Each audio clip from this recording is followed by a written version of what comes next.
አሁን ለፋይት ነው አይደል የጠራሽ? አዎ አፏ ጋር እንዳደርስ አስጠንቅቄ ነበር። አንተ ግን ዱላ ትመዛላ እና ለምን ጊዜ ትወስጃለሽ? ነያ አንተ የህንድ ጥቁር ቀምሳል እንዴ አርጁን እንዴ ለኔ ሻንካርጁን ያራድዬ ልጅ አርጁን በቃ በድርድር ነፍታ አርጁን በቃ እንደ ነገ እኮ ባል ነው አንተ ለባል የተባለው ለኔ ለሴት ልጅ አርጁን ለኔ ሻንካ አሁን ነው ሴት መሆንሽ የታወቀሽ? አርጁን በቃ ትቻለሁ አርጁን ይኸውልህ ከኋላ ያሉት እህቶቼ ናቸውና እኔ እንደምፈራ አያውቁም። በእናትህ አርጁን አሁን አንተ ሩጥና እኔ ልከተል በእናትህ በግድዬ ኧረ አርጁን እሺ በላ እሺ እሱ ይስማማኛል ግን ታወራረዳለሽ በቃ አሳስበው እሱ ችግር የለውም አሁን ብቻ አስቸግረዋ ሁለተኛ ኤቢ ጋር ባገኝ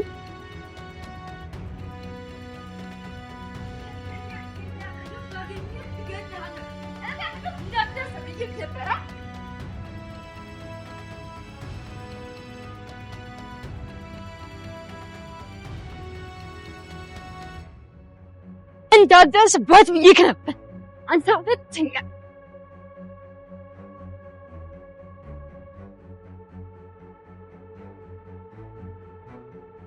እኔ ነግሬያችሁ ነበር ሲጀመር ነግሬያችሁ ነበር ጀግና ዳጣ አንተ ለቆምሽ ዜና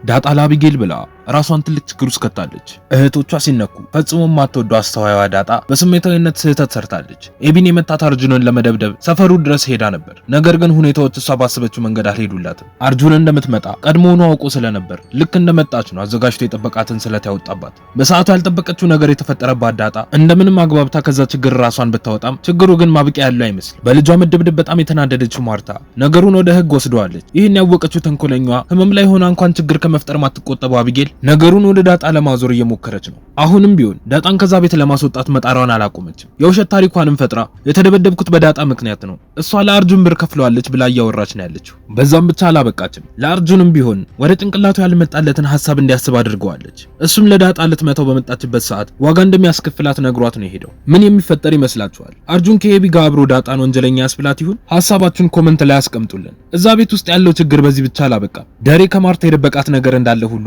ማርታም ከደሬ ብዙ የደበቀችው ነገር ያለ ይመስላል። ነገሩ እንዲህ ነው። ደረጀና ማርታ መኪናቸው ውስጥ ሆነው ስለ ቀን ጎደሉ እያወሩ ነበር። ደሬም ከዚህ በፊት ቀን ጎሎበት እንደሚያውቅ ቢነግራትም አብራርቶ ስለ ሁሉም ነገር አልነገራትም። ማርታ እንዲያወራ ብትጨቀጭቆም ደሬ ግን ነገሩን አስቀይሶ አንድ ጥያቄ ይጠይቃታል። ማርቲ ሁሉም እውነቶች መውጣት አለባቸው ብለሽ ታስቢያለሽ? ምንም ጥያቄ አትጠይቂኝ፣ እኔ የጠየቅኩሽን ብቻ መልሽልኝ ብሎ ሲላት ማርታም አይ ሁሉም እውነት መውጣት የለበትም ሊወጣም አይገባም። እስቲ አስበው እዚህ ምድር ላይ ስንት ሃይማኖት አለ? ሁሉም ለየራሱ እውነትና ትክክል ነው። ነገር ግን ሁሉም ትክክል ሊሆን አይችልም። እውነት አንድ ቢሆንና ተቀብሮ ባይቀር ብዙ ሃይማኖት አይኖርም ነበር። ሁሉም ሰው እስከ መጨረሻው ድረስ ለራሱ ብቻ የሚያስቀምጠው እውነት አለው። አንዳንድ እውነታዎች እስከ መቃብር አብረው ይወርዳሉ። አስበው እስቲ አንዲት እናት በጉልበተኛ ተደፍራ ብታረግዝና ልጅ ብትወልድ ከዛም ለቤተሰቦቿ እንዲሁም ለባሏ ሳትነግረው ልጅም አባዬ እያለ ቢያድግ ያቺ ሴት ተደፍራ እንደወለደች ለባሏ የምትነግረው ይመስልሃል? ቆይ ይህንን እሱነታ ለባሏ ባትናገር ስህተት ነው ብለህ ታስባለህ? ብላ ስትጠይቀው ደሬም በፍጹም መናገር የለባትም ብሎ ይላል። ማርታም ቀጥላ አየህ እንደዚህ አይነት እውነቶች አሉ ለራስህ እንኳን ደግመህ ለመናገር የሚከብዱ በቃ እስከ መጨረሻው ማታወራቸው ተዳፍነው የሚቀሩ እውነቶች አሉ ብላ ትለዋለች። ደሬም ልክ ነሽ አመሰግናለሁ ማርቲ በቃ አሁን ምሳ ልጋብዝሽ ብሎ የራሱን ቀነ ጎዶሎ ሊያረሳሳት ቢሞክርም ማርታ ግን እንዲነግራት ደግማ ትጠይቀዋለች። ደሬም አንቺ እንደ ልጅሽ አንድ ነገር ከያሽ አትለቂም አይደል? ምሳ እየበላን እነግርሻለሁ ብሏት ይሄዳሉ። በዛን ሰዓት ዳጣን አስቀምጠው ሰላምና ናታን ስላስተዳደጓና ስለ አባቷ እውነቱን እንድትነግራቸው እየጠየቋት ነበር። ዳጣ ግን ስለ ነገሩ ምንም ሳትላቸው ተነስታ ጥላቸው ትሄዳለች። በዛን ሰዓትም አርጁንና ኤቢ መንገድ ላይ ይገናኛሉ። ሊያወራት ቢሞክርም ኤቢ ግን ልታወራው ፈቃደኛ አልነበረችም። ቀጥላም በጣም እንደሚያስጠላትና ራሱን ቢያጠፋ እንደሚሻለውም ትነግረዋለች። አርጁንም ኤቢ እንደዚህ አትበይ፣ በእኔ ላይ መጫወትሽን አቁሚ፣ ወንድ ነኝ ልትንቂኝ አይገባም ብሎ ቢላትም ኤቢ ግን አናዳጅ የሆኑ ቃላቶቿን መናገር ትቀጥላለች። እስኪ ሱሪህን አውልቅና ልይህ፣ ወንድ እኮ አትመስለኝም፣ ሂድና እዛ ቢጤህን ፈልግ እሺ፣ ዞር ዞር ብለህ ዝንጀሮ ነገር ጥበስ፣ ያንተ ቢጤ እሷ ናት ብላ ስትለው አርጁንም ኤቢ ተይ ወንድ ልጅ እኮ ነኝ፣ ይደብረኛል። ምንም ያህል በወድሽ እንደዚህ ዝቅ ልታረጊኝ አይገባም። በህይወቴ በፊት እንደዚህ ተናድጄ አላውቅም ብሎ ሲላት ኤቢም ቀጥላ እስቲ በእናትህ ተናደድ፣ ይህ ጥቁር ፊትህ ስትናደድ ምን ሊመስል እንደሚችል ማየት ፈልጋለሁ ብላ ትሏለች። አርጁንም እኔ ስናደድ ፊቴ ሳይሆን አክሽን የሚወስደው እጄ ነው ብሎ ያስፈራራታል። ኤቢም ሰማኛለህ፣ እስካሁን ቆሜ ላወራው ለራሱ ደስ ሊልህ ይገባል። የኔና ያንተ ደረጃ አይመጣጠንም፣ ቦታህን ወቅ እሺ ብላ በጥፊ አጭላው ትሄዳለች። አርጁንም በንዴት ፊቱን ከሻሸ በኋላ ስሟን ጠርቶ ያስቆማታል። ቀጥሎም የሚወደው ህንድ ፊልም ላይ እንዳየው እግሩን ወደ ላይ አዘልሎ ከፊቷ ይቆማል። በደህና 2 ቦክሶችም ይዘርራታል። አካባቢውንም ዞር ዞር ብሎ ማንም እንዳላየው ይቃኝና ጥሏት ይሄዳል። በዛን ሰዓትም ደሬ ናታን ከሚማርበት ኮሌጅ ሊያመጣው ሄዶ ነበር። መኪና ውስጥም ተቀምጠው ማውራት ይጀምራሉ። ደሬም ቀጥሎ ትምህርት እንዴት ነው ብሎ ናታንን ይጠይቀዋል። እሱም ጥሩ ነው፣ ደግሞ አሁን የትምህርት ዓለሙን ቶሎ ጨርሼ ከዛ ወደ ስራው ገብቼ ጠንክሬ ሰርቼ አባቴን ማኩራት ፈልጋለሁ ብሎ ሲለው ደሬም የስኬት ምክንያቱ ጠንክሮ መስራት ብቻ ነው ብለህ ታስባለህ? እንደዛ ቢሆን ዓለም ላይ ይሄ ሁሉ ደሃ አይበዛም ነበር። ስኬትን ለማግኘት አይምሮውን ተጠቅመህ ምን ላይ መስራት እንዳለብህ ማሰብ አለብህ። ጊዜህንም ጉልበትህንም በማይሆን ነገር ማባከን የለብህም ብሎ ይመክረዋል። እቤት ውስጥ ውሃና ዳጣ ተቀምጠው እያወሩ ባሉበትም በአርጁን 2 ቦክሶች ተዘረራ የነበረችው አቢጌል ፊቷ በላልዞ ደም በደም ሆና ወደ ቤት ትመጣለች። እነሱም ተደናግጠው ምን እንደሆነች ሲጠይቋት አቢጌልም ቀጥላ አንቺ ነሽ አርጁንን ገንዘብ ከፍለሽ ያስደበደብሽኝ ብላ ያገኘችውን አጋጣሚ ለመጠቀም ትሞክራለች። አመሻሹ ላይም ማርታና ደሬ መኝታ ቤታቸው ውስጥ ሆነው ስለ አቢጌል ጉዳይ እያወሩ ነበር። ማርታን በጣም ተናዳ እንደምትከሰው ለደሬ ትነግረዋለች። እሱም ተረጋጊ ማርቲ፣ አንዳንዴ ምን ይባላል መሰለሽ በገዳይ አትፍረዱ፣ ምክንያቱም ሟቻና ዳጅ ሊሆን ይችላል ይባላል። አሁን ይሄ አይደለም ማሳሳቢ፣ ልጁ በዚሁ ከቀጠለ ነገ ሊገላት እንደሚችል ማሰብ አለብን ብሎ ሲላት ማርታም ይህንን ካሰብክ አሁን ፖሊስ ጣቢያ እንሂድና እስር ቤት እናስገባው ብላ ትለዋለች። ደሬም እሺ በቃ ማርቲ፣ ግን አንቺ አትናደጂ፣ ይህንን ነገር እንደ ጥሩ ነገርም ልንወስደው ይገባል። እሷም ከተማረችበት ይሄ ከኛ ውጪ ማንም እንደማያስብላት ማሳያ ይሆናታል ብሎ ይላታል። ሳሎን ውስጥም ዳጣና ናታን ተቀምጠው እያወሩ ነበር። እነሱ ባያስተውሉም ኤቢ ተደብቃ እየሰማቻቸው ነበር። ዳጣም ቀጥላ በጣም ይደብርብሃል፣ እሺ እንዴት ለሰላም ትነግራታለህ? ከዚህ በኋላ ከዳጣ ሚስጥር አገኛለሁ ብለህ እንዳታስብ ብላ ትለዋለች። እሱም ነግሬሽ ነበር እኮ እንደምነግራት፣ ግን አንቺ ሸመጥጥሽ አይደለ ብሎ ሲላት ዳጣም እሺ እሱን ተወና ናታን፣ ኤቢ እህት አይደለች እንዴ?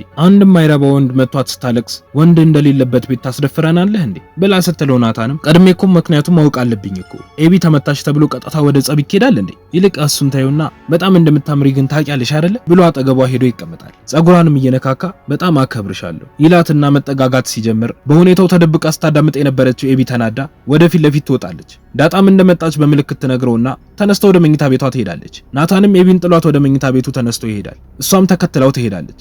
ቀጥላም ዳጣ ምን ነበር የነገረች? ምንድነው ለሰላም የነገርካት ብላ ስትለው ናታን እንደማይነግራት ይነግራታል። ኤቢም እሺቶ አሁን ብትደብቀኝ ነገ አውቀዋለሁ። ደግሞ ከዳጣ ጋር ፍቅር ስትጫወት ነበር አይደለ? ደግነቱ ግን እሷ አትወድህም። ደግሞ ማዬ ኮሌጅ ትምህርታችሁን ከጨረሳችሁ በኋላ ትጋባላችሁ ብላለች። ስለዚህ ጉዳይ አንተም ታውቃለህ አይደል? እና ደግሞ ሁለተኛ ከዳጣ ጋር ስትንሾካሾክ ባይ እፈነክትልሃለሁ ትለውና ጥላው ትሄዳለች። በነጋታውም አርጁን ለኤቢ ይደውልና እንደተጸጸተ ሲነግራት እሷም እስር ቤት ለመግባት እንዲዘጋጅ ትነግረዋለች። ቀጥላም ዳጣ ከፍለው እሷን እንደደበደባት እንደምታውቅ ነግራው ስልኩን ትዘጋዋለች። ዳጣም በዚህ ሰዓት ነው ውሃንና ምጥነን ይዛ አርጁንን ለመደብደብ የሄደችው። ነገሮች አሁን ላይ በዳጣ ለመሳበብ ምቹ ይመስላሉ።